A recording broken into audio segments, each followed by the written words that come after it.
Next on today's program, we have Alan Goodman, who writes for Revcom.us on the situation in Gaza and in Israel. And he's been providing important weekly bulletins on the U.S.-funded and armed Israeli genocide in Gaza. This genocide is now in its 7th month. And not only is this almost an unspeakable terror and murder of the Palestinian people, but it has become a major factor in ripping the mask off of U.S. imperialism and its client police dog in the Mideast, the State of Israel. So I want to welcome Alan to the show. And I just want to say, Alan, your segments have been very important and people really need to be following what has actually happened there. So once again, glad to have you back on the show, Alan. Well, thanks. I appreciate what you just said because in the whole 7 months that I've been following the situation, this is the worst things have been. Gaza has been pushed off the front page of the newspapers. A lot of people are kind of settled into, well, it's a terrible situation.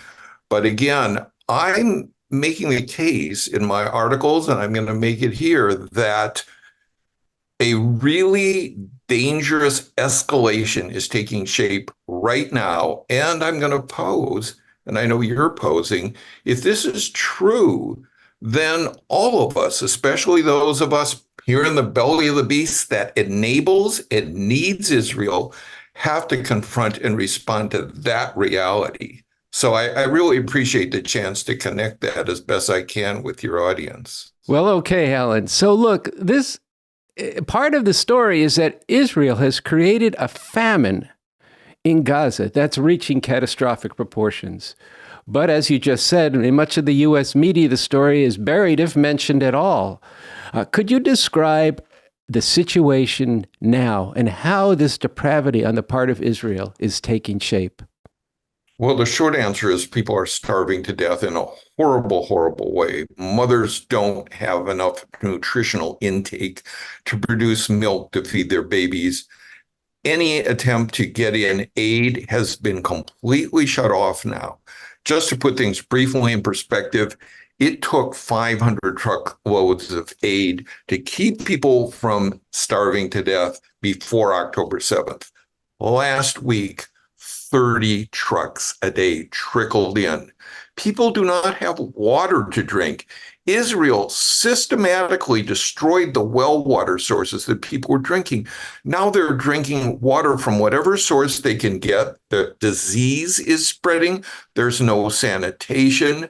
Throughout Gaza, children are wasting away. It's so, when you look at the pictures of children just shriveled up, and there have been famines in other parts of the world where the system turned its back on people. But this is a man-made famine. This is a genocidal famine. This is a famine that's been imposed on purpose by Israel, knowing exactly what's going on, that they are starving the Palestinian people to death.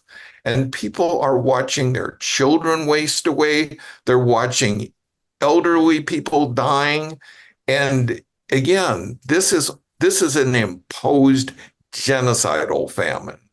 Yeah, and also, when we were talking before, you were mentioning how Israel has also systematically destroyed any agricultural capacity within the Gaza Strip where there was farming and there were bakeries. All of these food supplies have been cut off. But let me ask you this, Ellen, what action has the U.S. taken to stop this? What has Genocide Joe Biden and his blinkered secretary, Anthony Blinken, Secretary of State, Anthony Blinken, done as he shuttles back and forth to Israel? What have they done to actually stop this? They haven't done anything to stop it. The short answer to what their response is that they have just sent another $1 billion worth of death machinery to impose death from the sky, missiles, tanks. I think we'll get into this a little later if we talk about the Netzarim corridor that Israel has built.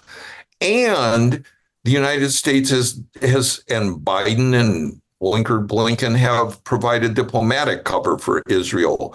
When reports emerged that the International Court of Justice might bring some of the Israeli leaders to trial for genocide,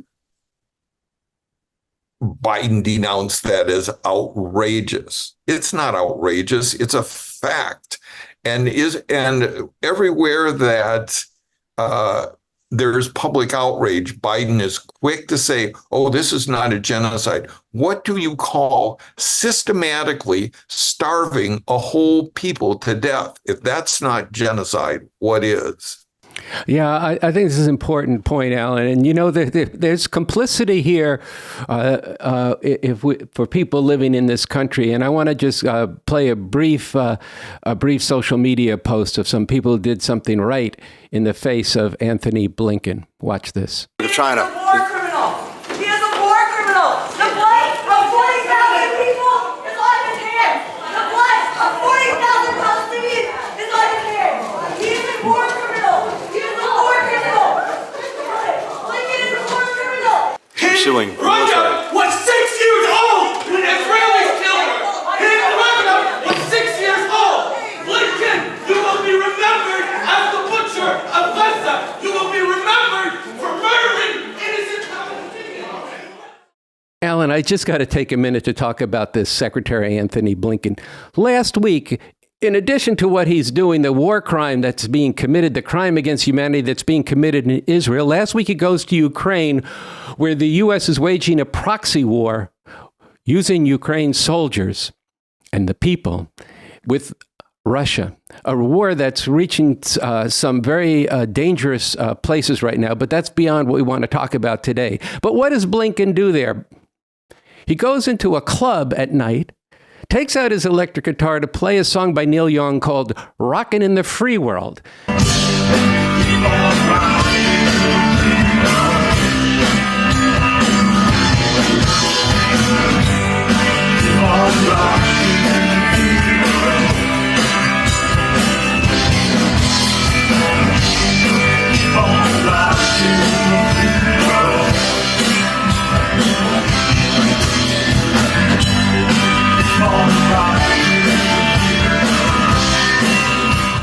This was a protest song written by Neil Young against President then Herbert Walker Bush in the 1990s, where Neil Young was talking about the reality of homeless people and how people are suffering in the U.S. and what the ruling class in this country is about. I'll just give you the lyrics of the first verse because it wasn't in the clip we just saw. It says this, Neil Young wrote this: there's colors on the street, red, white, and blue, people shuffling their feet, people sleeping in their shoes, but there's a warning sign on the road ahead. There's a lot of people saying we'd be better off dead. Don't feel like Satan, but I am to them. So, all right, let's go back to our interview here, but I just had to say that I almost couldn't believe it. Look, you mentioned this earlier, Alan. In the past week, there's been reporting on the Netzarim corridor that Israel has created, as well as the creation of a buffer zone. This is important to get into. It reveals much about the genocide, and it indicates the Israeli-U.S. future intentions. Yeah, well, you're right. And I want to get into this from a couple dimensions. One is what went into this. So what we're talking about is northern Gaza is very narrow. It's only 4 miles wide. And Israel has taken a big strip of Gaza that is a section just south of Gaza City, basically cutting Gaza in two. And this strip is heavily militarized. We'll get into that in a moment and what's the ominous agenda behind that militarization. But just to give people a feel for what went into clearing this strip tells you so much about Israel's genocidal agenda and how this is not a war between Israel and Hamas, as much as that's a dimension of it. It's fundamentally a genocidal massacre and a whole genocidal agenda against the Palestinian people. To make this corridor that runs 4 miles completely seals northern Gaza from southern Gaza, to make that 1,000 buildings were bulldozed and blown up. Farmhouses. We were talking about destroying the ability of people in Gaza to eat. And one of the buildings that was seized was the campus of Israel University. This university included a law school. It housed an institution called the Palestinian Center for the Independence of the Judiciary and the Legal Profession. On January 17th, Israel blew up that university. The university administration put out a statement charging that before blowing up their campus, Israeli troops operated out of the university and used it as a base for snipers shooting civilians, as well as a detention center where Israel was torturing seized Palestinians. Israel looted artifacts. This is the multidimensional genocide going on here. Looted artifacts, and the administration made the point that by systematically destroying, I mean literally destroying, Gaza's higher education capacity, it was a way for Israel to force all Palestinian professionals who are being trained in law, medicine, and so on to go to Europe or some other place to practice their profession. And this then fits into the whole depopulation and crushing of the Palestinian culture, community, education, and so on. One other thing, really got to mention this. The corridor includes a building which housed the Turkish Palestinian Friendship Hospital, which specialized in cancer treatment. That hospital was completely and violently shut down by Israel, including by depriving it of fuel. Thousands of cancer patients were abandoned without care. But wait, it gets even more depraved. Israel is using that hospital now as a sniper position to fire on Palestinian civilians. Now, let's just roll back the clock a minute. Al-Shifa Hospital was the largest hospital in Gaza City. That hospital was completely demolished. It is in ruins now. Hundreds of bodies of medical staff, patients, people seeking shelter were tossed by Israel into shallow graves outside the hospital.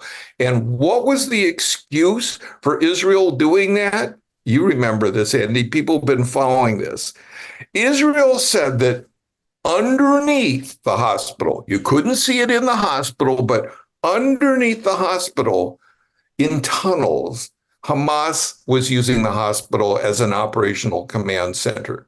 No evidence was ever produced, no meaningful evidence was ever produced that gave any credibility to that. And yet Israel destroyed the whole hospital. And now Israel has moved its troops into a seized hospital. They're not hiding in tunnels underneath it. They're up on the roof shooting people out of a hospital. And you'll find, if you don't believe me, go to revcom.us and look at the photos we have up there of this.